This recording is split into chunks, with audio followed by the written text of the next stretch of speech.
یہ جو حسد بغض یہ کیوں لوگوں میں پایا جاتا ہے؟ مجھے تو سمجھ میں نہیں آتا. کیا کہتے ہیں اس پہ آپ؟ بسم اللہ الرحمن الرحیم. حسد کا جو آغاز ہوا وہ شیطان ابلیس سے ہوا، اور اس نے حضرت آدم علیہ الصلوۃ والسلام کے اس شرف اور اس عزت کو دیکھ کر حسد کیا. تو ظاہر یہ ہوتا ہے کہ جب کوئی نعمت کسی صاحب نعمت کے پاس ہو تو اس نعمت کو دیکھ کر کوئی رذیل انسان اس حسد میں مبتلا ہوتا ہے. اور علماء نے حسد کی جو اقسام بیان کی ہیں ان میں جو مذموم ہیں اور غیر پسندیدہ ہیں ان میں سے ایک تو یہ ہے کہ کسی صاحب نعمت کو دیکھ کر انسان کے دل میں یہ آئے کہ یہ اس سے چھن کر مجھے مل جائے. اللہ. اور دوسری یہ ہے کہ اگر مجھے نہیں بھی ملتی تو اس کے پاس نہ رہے.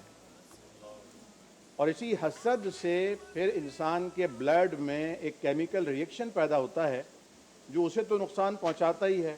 اس کی کڈنی، اس کا اسٹمک، اس کا لیور، یہ ڈیمیجز آتے ہیں، دل کو نقصان پہنچتا ہے. کیونکہ جتنی بھی برائیاں یا اچھائیاں ہیں ان سب کا جو بنیادی مرکز اور منبع ہے وہ انسانی دل ہے. حضور کریم صلی اللہ علیہ وسلم کے ارشاد گرامی ہے کہ انسانی جسم میں ایک ایسا لوتھڑا ہے، اذا صلحت صلح الجسد کلہ واذا فسدت فسد الجسد کلہ. اگر یہ ٹھیک رہا تو پورا جسم انسانی ٹھیک رہا، اس میں بگاڑ آ گیا تو پورا جسم بگڑ گیا. الا وہی القلب، اور وہ دل ہے. تو دل کی صفائی اور دل کی ستھرائی ضروری ہے. قرآن کریم فرقان میں نے فرمایا وَنَفْسٍ وَمَا سَوَّاهَا فَأَلْهَمَهَا فُجُورَهَا وَتَقْوَاهَا قَدْ أَفْلَحَ مَنْ زَكَّاهَا وَقَدْ خَابَ مَنْ دَسَّاهَا. یعنی نفس کی قسم کھا کے اللہ فرماتا ہے کہ ہم نے انسان کو الہام کیا ہے اچھائی کا بھی اور برائی کا بھی. یعنی اسے یہ تمیز ہے کہ یہ اچھا ہے اور یہ برا ہے. لیکن خوش نصیب ہوتا ہے وہ جو اپنے نفس کو پاکیزہ کر لیتا ہے، اور بد نصیب ہوتا ہے وہ جو عارضی خواہش، عارضی عہدے، عارضی تمنا کے لیے عارضی چیزوں کی خواہش میں اپنے نفس کو برباد کر لیتا ہے. تو حضرت آدم علیہ الصلوۃ والسلام کے دو بیٹوں کا حسد بھی قرآن کریم نے بیان کیا کہ جس طرح ان دونوں نے حسد، ایک نے حسد کا شکار ہو کر قابیل نے حابیل کو قتل کر دیا.